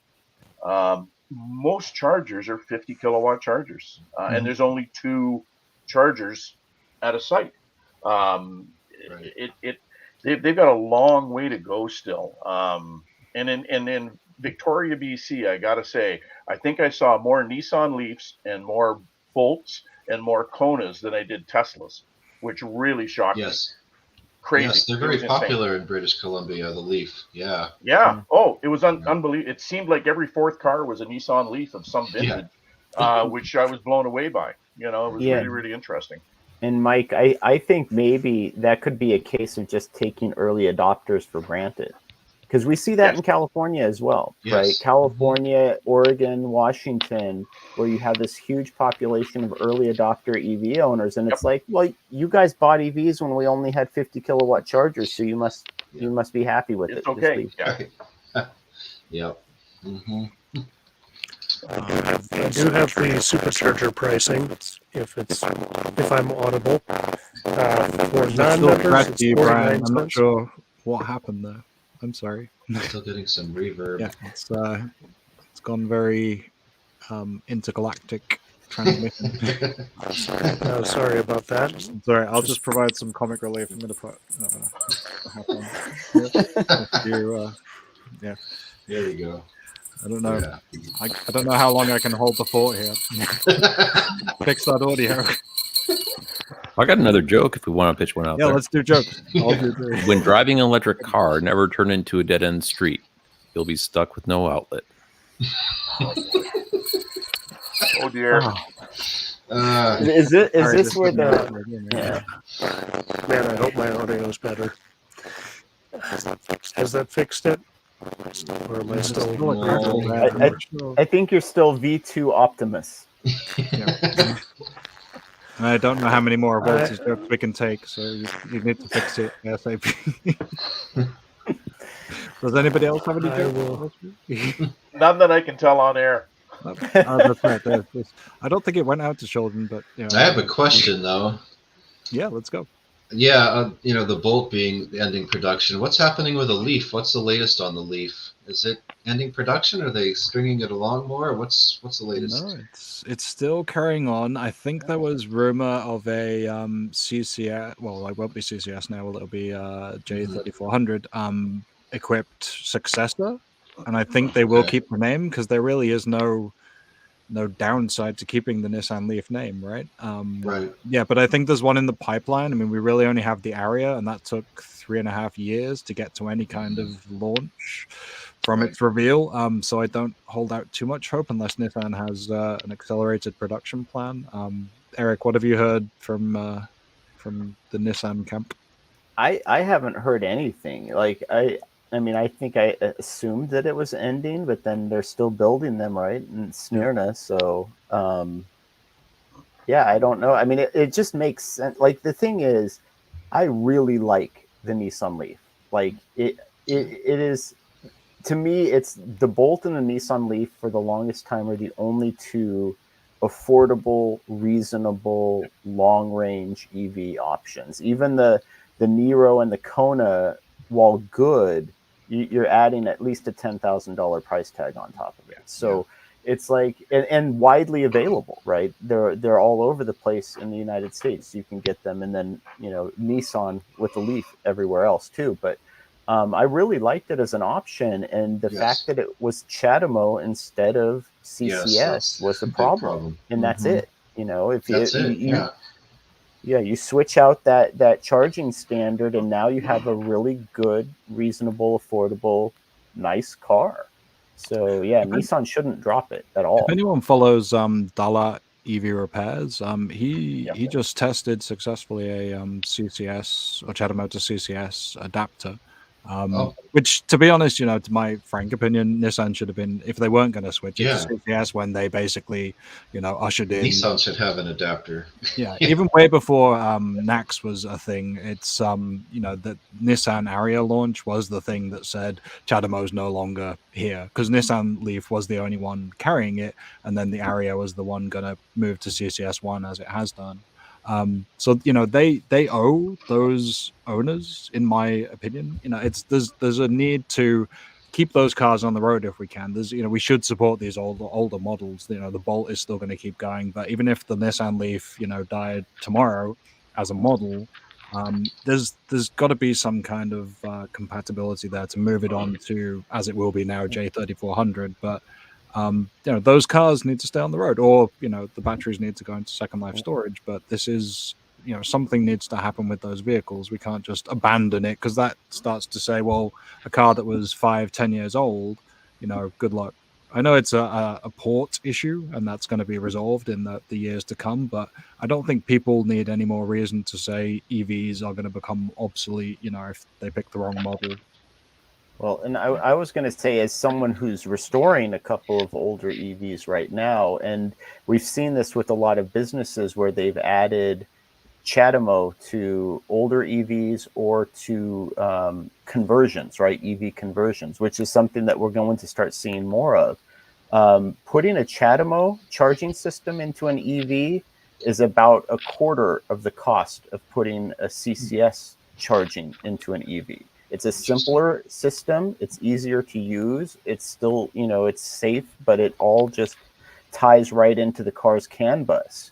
Whereas CCS requires its own computer. It's why the Teslas that are getting CCS access have to have that chip added to them, because it's a more complicated computer system to get it to work. So it's like, to your point, Steve, something has to happen. Something has to give, where even if it's not just for Leaf owners, for people doing DIY EVs, EV conversions, updating older EVs to have DC access, there needs to be a simple, cheap, quick, elegant solution that would allow you to, charge your EV on a DC charger. Mm-hmm. Yeah, I don't know if my passionate plea to create an adapter was made any less effective by wearing this hat. So if I don't it know makes if you feel Nissan will better, listen, will take that seriously when I jingle while I shake my head at them. Yeah. Brad says use those third-party adapters at your own risk. That's a solid point. The Dala EV repair one was he's a home technician. He's got a lot of miles on this kind of stuff, so he's one of those folks that's going to do this stuff one way or another.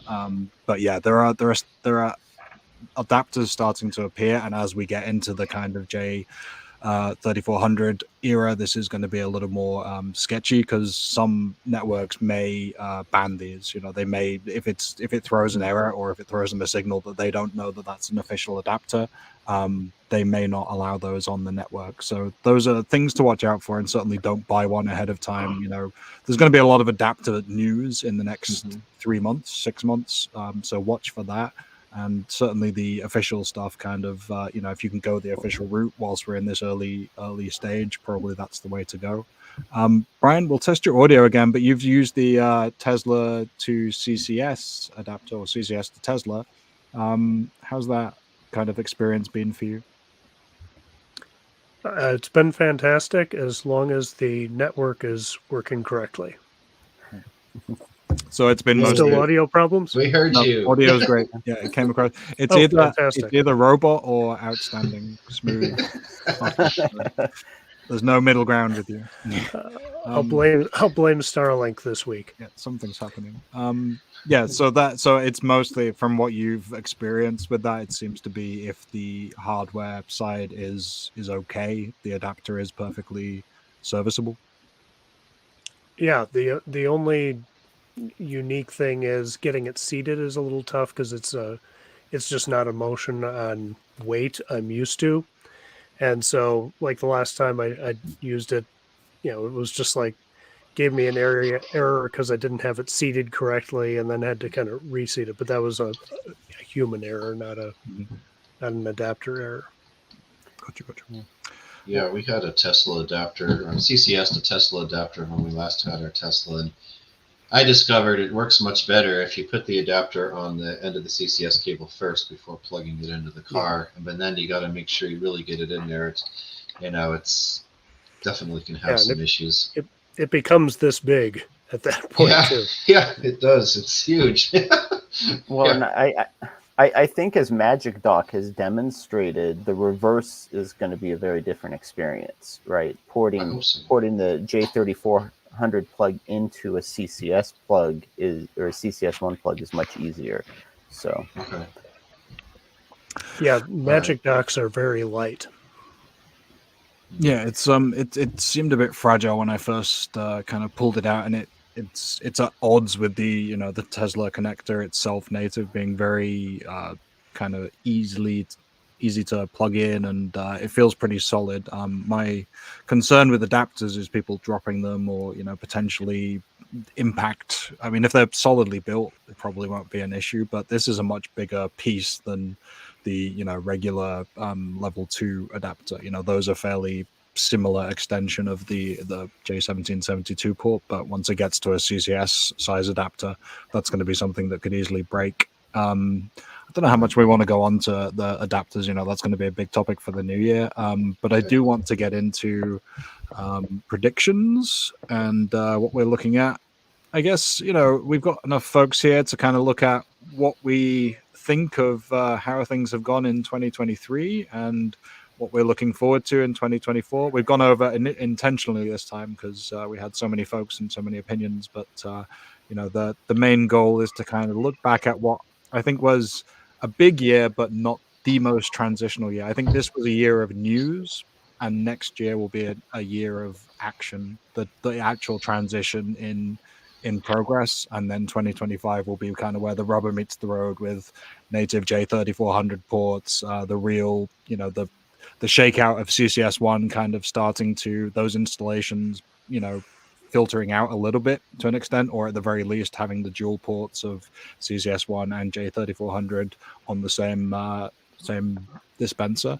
But let's go around the table. Who haven't we heard from? Walter, 2023 in review and 2024 stuff you're looking forward to. Captive fleets, I think, are a sleeper here. The conversion of the Amazon delivery fleet and school buses, the United States Postal Service coming up in 2024. I think what effect that's going to have is all the people who are actually driving those vehicles are inadvertently being introduced to EVs, and they recognize the reason their employer is doing that is not because they're trying to save the planet, they're trying to improve their profits.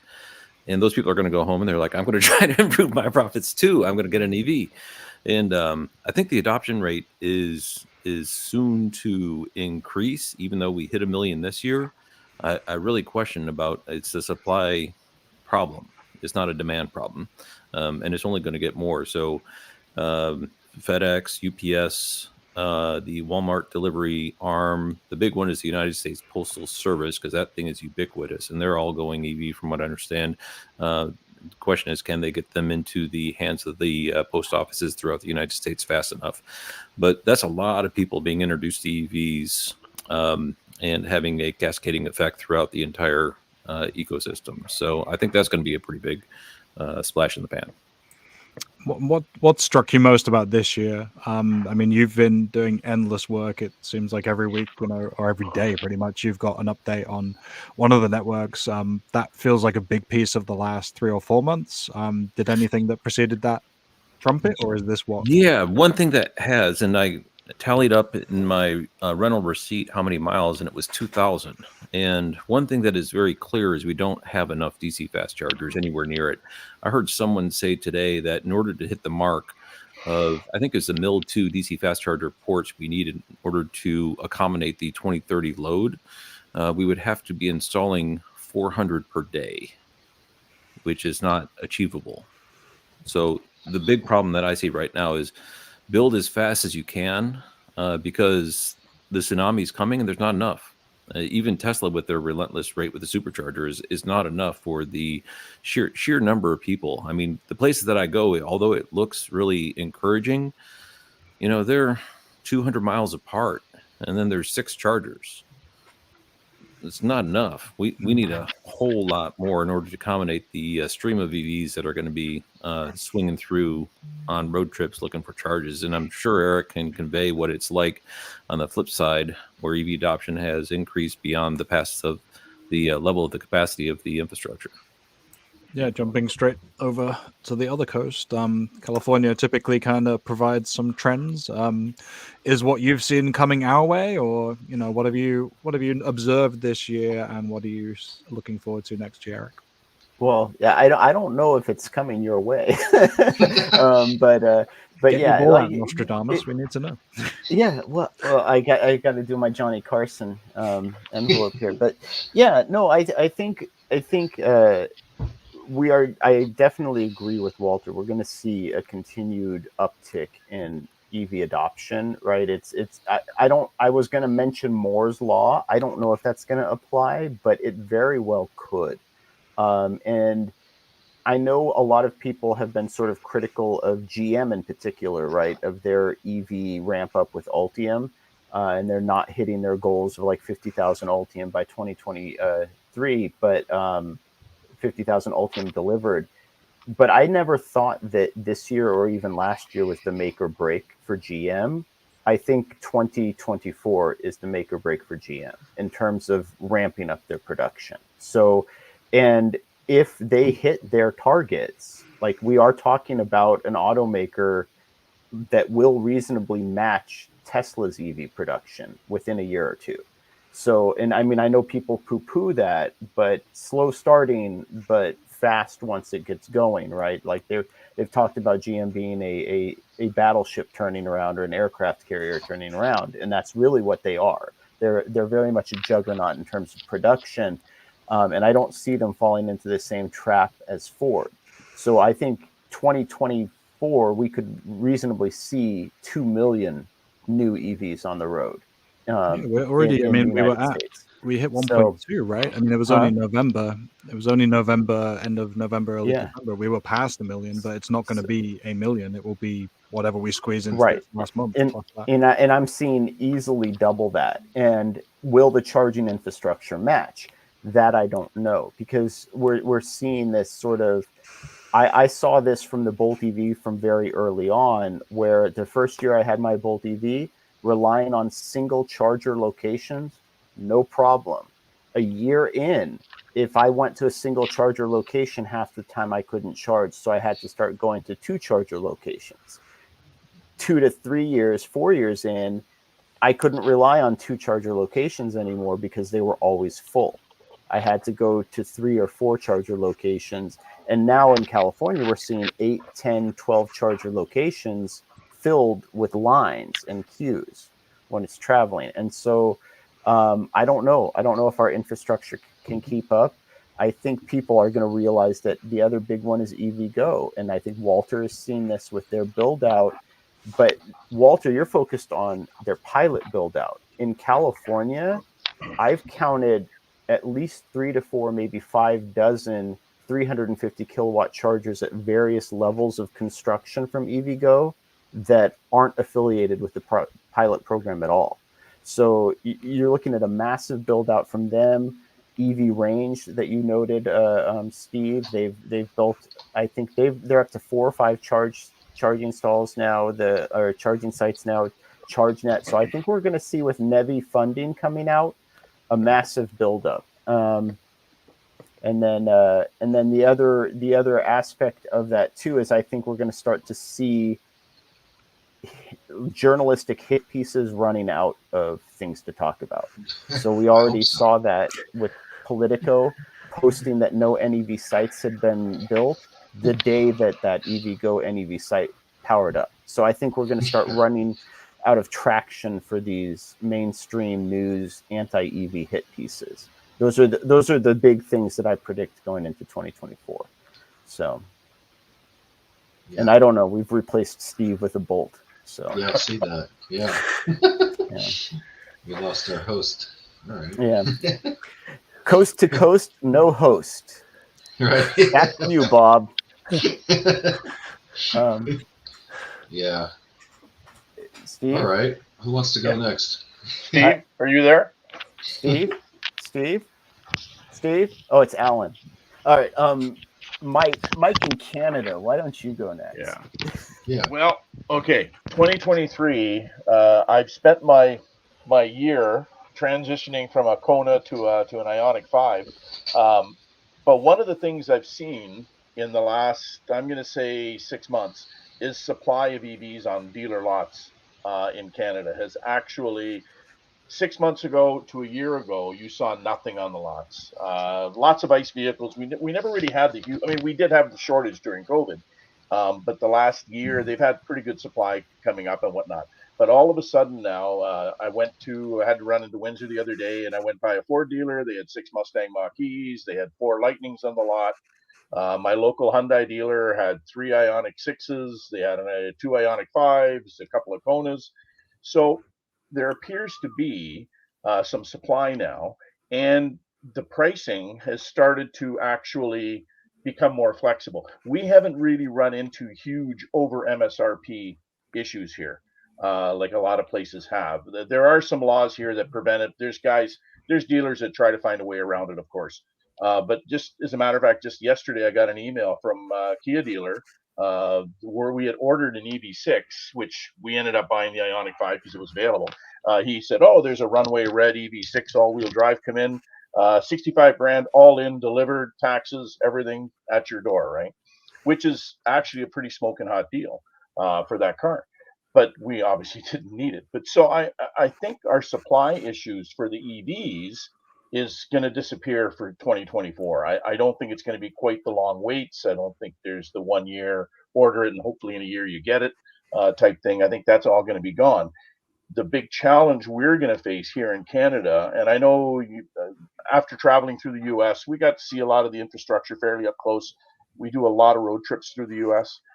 But in Canada, we have still got so many challenges for as far as road trips go, just because we're still in the Stone Ages. Lots of 50 kilowatt chargers, 1 and 2 charger stations, that type of thing. It's getting better. A lot of private places are putting in chargers. We had a local winery put in 220 kilowatt units. They're great chargers. They work. They're reliable. Just fantastic. So I think that's our big thing. I think 2024 is going to be a real challenge in Canada for, yes, you can buy the EVs and you can charge them at home if you want, but a lot of people can't. But our travel infrastructure is what I'm going to call it, is really, really lacking in a lot of areas, like pretty poor. So seems to be very, I mean, coastal makes sense, but it seems to be Quebec, Ontario are kind of leading the way there, and then the middle is a little bit, sorry, I have to take this off, it's boiling hot. More Quebec, Steve, more Quebec and more British Columbia. Ontario still, Ontario is way behind Quebec as far as charging infrastructure goes. And British Columbia, they sell lots and lots of EVs. They got a lot of work to do on their infrastructure there. Mm-hmm. But BC Hydro has sort of picked up the ball on that and put in a lot of chargers in areas that will never have a commercial charger. They stick chargers in the most remote areas because they know nobody's going to make money on a charger sitting out in the middle of nowhere. But BC Hydro sticks these things there and they work. They're 50 kilowatt units for the most part. I think they're pushing 100 now, some of them. But they work. But they still have a long way to go as well. But I think Quebec is probably the most progressive in Canada. Mm-hmm. So. Yeah, that would make sense compared to what I'm seeing going up there. Ontario's been a while, so I have to make sure I get back up there next year as well. It's on my list. I missed that because this is a testament to bladder range is only 90 minutes. You can do maybe 150 miles, but beyond that, you got to stop. I'm looking forward to Bucky's stops and anywhere I can. I'm the oldest guy here. Okay, I trust me. The bladder range doesn't get better. Right. So for 90 minutes now, I'm going to only need a Nissan Leaf when I'm getting up there. Mike in SoCal, did we get your 2023 review, 2024 predictions? Not yet. So, all right, I'll go. As long as your bladder range is holding out as well. I know we're pushing. So far, I think I've got another 10 or 15 minutes I can do. Yeah, well, 2023 was definitely the year of FUD, in my opinion. It's just the press, the media, just casting all this doubt, fear, uncertainty, doubt. I'm sure everyone knows what FUD means, But so much of that this year. And this, I just sent you an article today, Steve, another one saying that there's no demand for EVs on this. I don't know what site it was, but yeah, I mean, it's just like it's ridiculous. It says, suffered another devastating blow on Tuesday because Ford decided not to do something. I think my response to you there is just a forewarning and a PSA. This is all going to go up to, as we said, turn up to 11 next year. Yeah. This is election year in the US.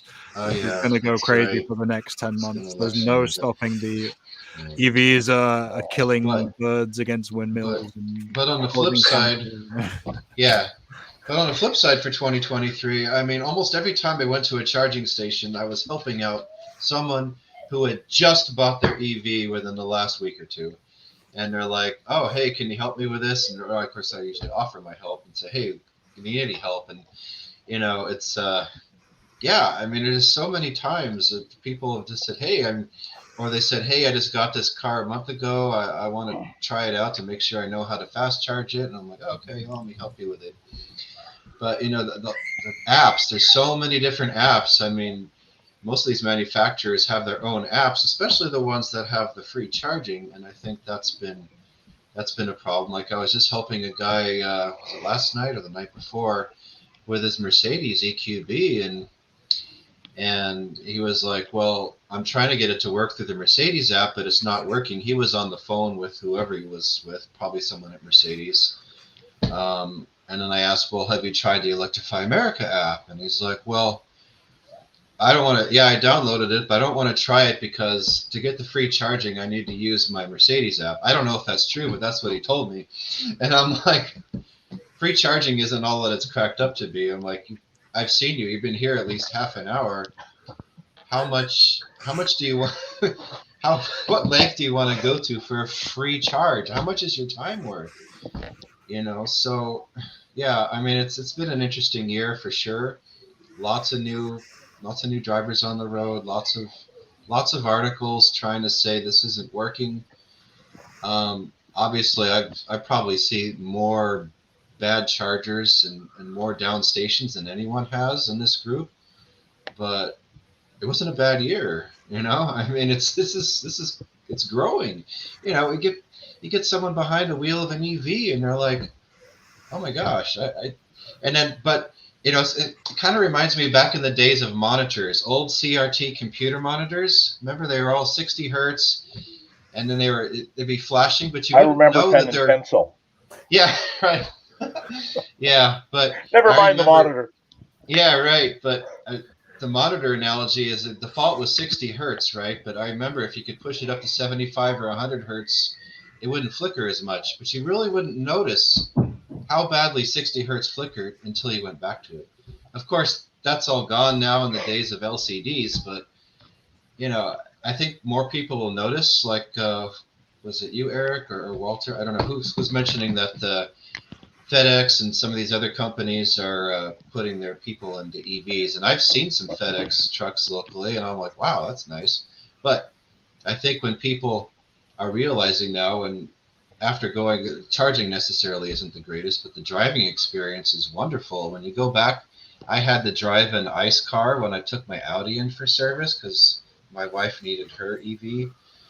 I was begging them to give me at least, an EV, right? Q4. Please it's give me hard a Q4. to go back. Yeah, I know. They focus a lot on public charging and fast charging specifically, but the reality is so many people's daily, driving is done from charging at home or charging on a work outlet or whatever it is. That the road trips we love and we want to keep documenting them, and everybody gets excited about 350, 400 kilowatts. Yeah, but the real ownership experience happens from waking up to a very boring 90%, 80%, whatever it is. You go about your day, and I've met people who are like, why would you public charge? What's the need? I'm like, yeah, well, that's what I find interesting, but that's what I do with my time. There's there are better ways to spend it, and whilst you're sleeping, having your car charge is the way right. to go. But yeah, Audi gave me a Q7 as my loaner when my e-tron was in the shop for just some minor things with the suspension. It's a used one, so a Q7. I did not want to drive it. I drove it home, and I'm like, oh, this is awful. I don't want to drive it. I could drive my wife's car. I'm going to do that by all means. This is a fair warning of clickbait coming up, but at some point in 2024, I'm going to do a going back to gas video, ... as the title, and then it's going to be people, clicking, hoping that it was an EV advocate who saw the light, and then it's going to be, why does this suck so much? Why is it so slow at accelerating? Yeah. Where's my power? Why doesn't it have a full tank of gas when I roll out of my house?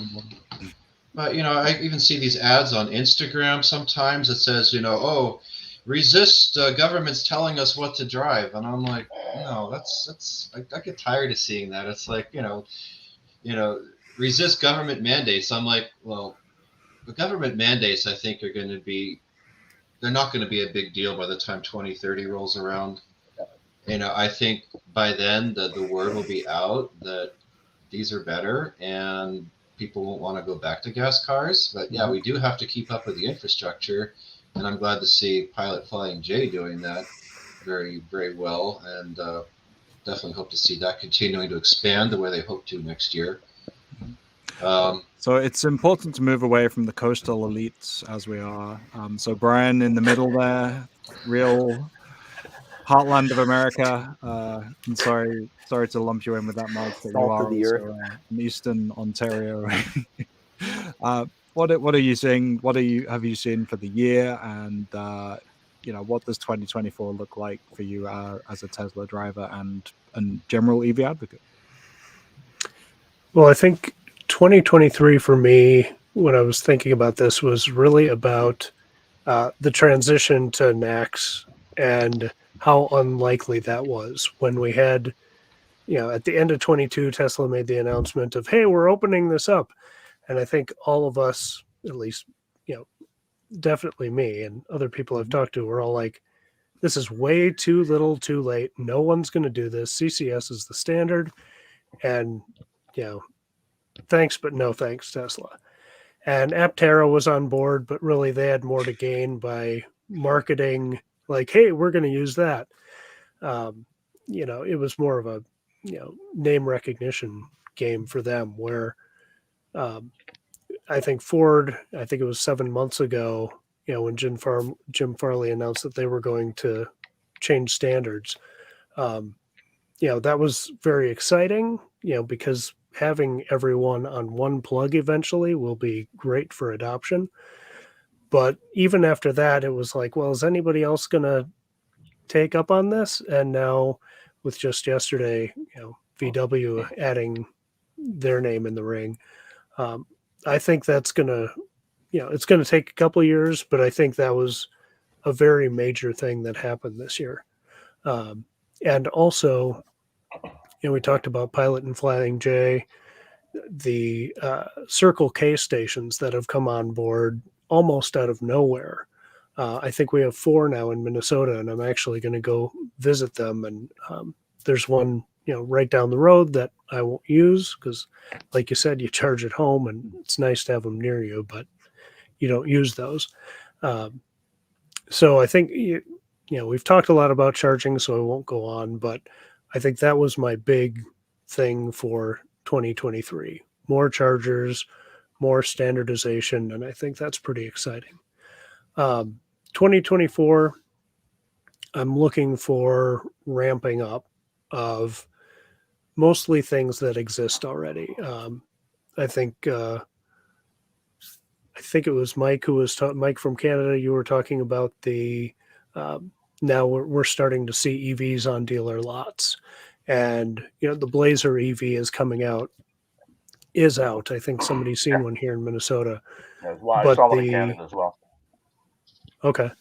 And that's great, but GM's really got to ramp that Ultium platform up, get those Blazers out to people. Tesla continuing ramping those. Is this Silverado pickup out yet? Just to fleets? It's shipping Just to to fleets. Work trucks, Yeah. Yeah. So, ramping those things up. I know Ford just cut production for at least starting in January of the F-150 Lightning, but hopefully we're just going to start to see these things pick up, supply chain pick up, and then by 2025, hopefully starting to get into that charging standard and make it really easy. I think by the end of 2024, it's going to be very easy for people to get into an EV without much hassle at all. What do you think about Cybertruck production? Because I have sources in the UK that have spotted it, as you see here. Andy, EV Man UK, did a review. He's spotted one launched in the UK. So, I mean, they're already on right-hand models. He was pretty positive on it. I think he was relieved to see it, I think. So I'm sure he was relieved. I've heard you can actually switch those so they're either hand models. Okay, yeah. Just depends on how you didn't want to know what side of the road you want to drive. It was bothering me, but that's the only joke I came prepared with, Walter. I do think we'll see it'll be a slow ramp up of Cybertruck, but I think already we're seeing more people get the emails to configure it than I expected to see by this time. So I think it'll be a little faster than I expected, but still pretty slow. But that remains to be seen. Okay. I'm going to shout out everyone's channels here. I don't know how much longer we've got. I certainly had to go to the loo, so none of you have had a chance to. So yeah, that's important. Eric at News Coolum, we started off with your road trips, and I think everybody would be well served to go back and look as we end the year, see how we started up in 2016, 2017 with BoltEV road trips and some grand adventures. Walter is covering the next wave of electric vehicle charging, and you can just get endless updates over there. Please go and check out Network Architect channel because those are great updates. Thank you, so Walter. much stuff, so much good stuff, and tireless reporting. So also your camera angles are fantastic, I would say. Yes. You didn't even know you were under a canopy the last time, so nice tripod. Lots of good stuff going on there. Brian Riebe drives electric throughout the Midwest and sometimes down to Austin, Texas. That was the most recent trip. We've got a interview in the last one, but you really will be well served from checking out Brian's channel, looking over the holidays at the videos that he's done, not just with Iowa Tesla Guy down to the Cybertruck launch, but all over the Midwest down to Florida, really showing what Tesla has built out and how easy those road trips are. All of those channels are worth your attention over the next week or two as you recover from holiday dinners and alcohol imbibement and everything else that you have planned. Mike in Canada, sadly you don't have a channel. I think the stories that you tell would be incredible, to be honest. So listen, I'm an old guy. I've got 6 terabytes of video from 14,000 kilometers of driving. Okay, I have no idea what the hell to do with it. But anyway, I'll leave that to all you young guys. You can just carry on with that crap. We appreciate it. Well, we at least have your video production with and that's my lovely wife. I think the final clapper of that trip. I love that tradition of getting the clapper on your videos, even if you don't make a video. We've benefited from hearing your road trip tales. So thank you so much for those and for joining us twice to kind of give us Thanks for the invite. Yeah. And Mike Mahan in SoCal, thank you for your tireless work, checking out these sites, letting us know. I mean, we need to be sense checked. We are a little bit, we enjoy the road trips. We know what we're doing, and I know you do too. But you certainly are, giving us the lowdown on when chargers aren't up and operational, and in one of the busiest, most densely populated markets. That's valuable reporting. So thank you for that as well. Right. I don't have a channel myself, but my wife says maybe I should have one. So I don't know. We'll see. I think all this stuff is valuable reporting. I think some of it just being left on Twitter is circling the drain at the moment. So maybe getting it out on YouTube or somewhere else would be valuable. What's Twitter? Yeah, exactly. I know. Are you talking about? I refuse. Yeah. It's the X Twitter. Steve, did you give us your 2023 and predictions for 24 yet? I think I was in the toilet. I think I was in the toilet when I gave you those. I'll do it quickly because we're bumping up against time, and everybody else's bladder range is probably problematic here. For me, I think it would be the same. I think moving to the J3400 standard as it is now is going to be important.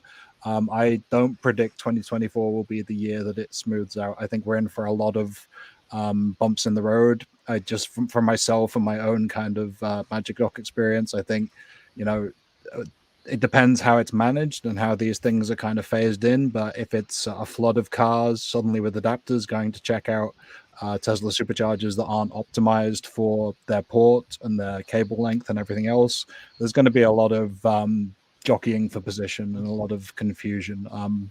I think it's going to be a valuable addition. I'm really all on board with it. It's just going to be, we're going to have to take a step back to go 2 steps forward, I think.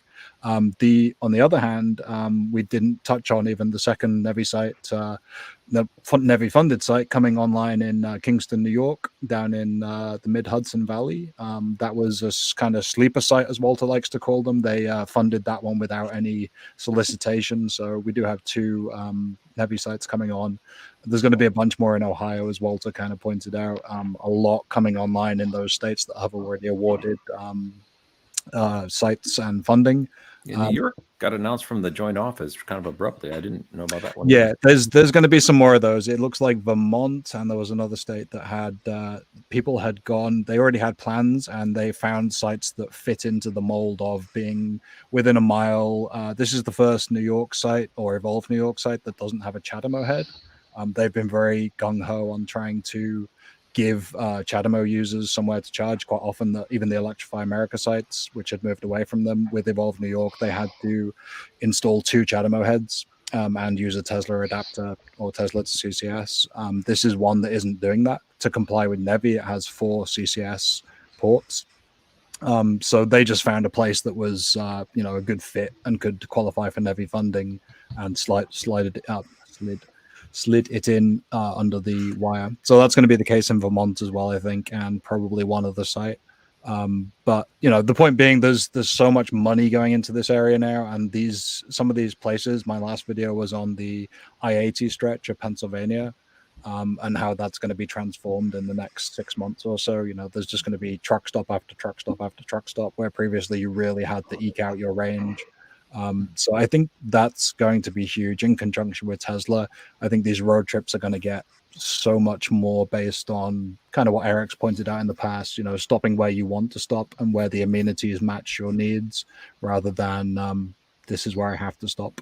And I think that will be huge. I just think 2024 is a transition year. We won't get there yet. It's not going to be all done this time next year and we're all happy and singing the praises of the public charging network. There's still going to be a lot of gripes, but they will be light at the end of the tunnel, I think. They will be new and different gripes. Yeah. Right. Meet the new boss, same as the old boss. With that, I'm happy to use the last 5 minutes for any closing remarks. We have the next one will be in the new year, and we'll try and get back to our kind of 60, 70 minutes. But Eric, let's go. Yeah, doing my Johnny Carson. TFL will get their Cybertruck. All right. Cybertruck. Yeah, right there. That's just going to become a running joke, I think, every time we say Cybertruck. Yeah. TFL gets a Cybertruck. All right. Any last minute predictions anyone wants to throw in there before we sign off? Kempower is going to finally get it in gear in the US. They already are with their production. Mm-hmm. I know they've put some sites in Canada. Yep. My prediction, well, more of a hope really, that Costco will partner with Kempower, and we'll finally see Costco getting into the game of EV charging again, since removing them back in 2011, which was obviously too soon. They've added a few, but it's Costco members only. Mm-hmm. Yeah, they're using a free wire unit, but it's over in okay. So, but yeah, I want to see Kempower and Costco get together. I think Kempower is going to be big. It could be. I think in general, new hardware providers. Some we mentioned earlier in the chat, Alpatronic. I'm going to see a bunch of those start to arrive, courtesy of Brandon and other folks who want reliable, high-power charging. But I don't think it necessarily needs to be 350 or 400 kilowatt. I think we just need to see the new providers that are really going to deliver on reliability or partner with people who are good at maintenance. I think someone had made the point, and Brian, maybe you could speak to this super briefly, that Tesla doesn't necessarily, the superchargers don't not go down. There are outages. They just are like lightning at fixing Yeah. them. They get them back up again. Yeah, they're very quick and do monitor things all the time. We did the Magic Dock party, and half the station was down. Somebody from Tesla, within 3 hours of it being noticed, was out there turning them back on. So, I know they're going to start selling the hardware to other providers, and hopefully that comes with the same maintenance and reliability. But again, we'll have to see what happens in 2024.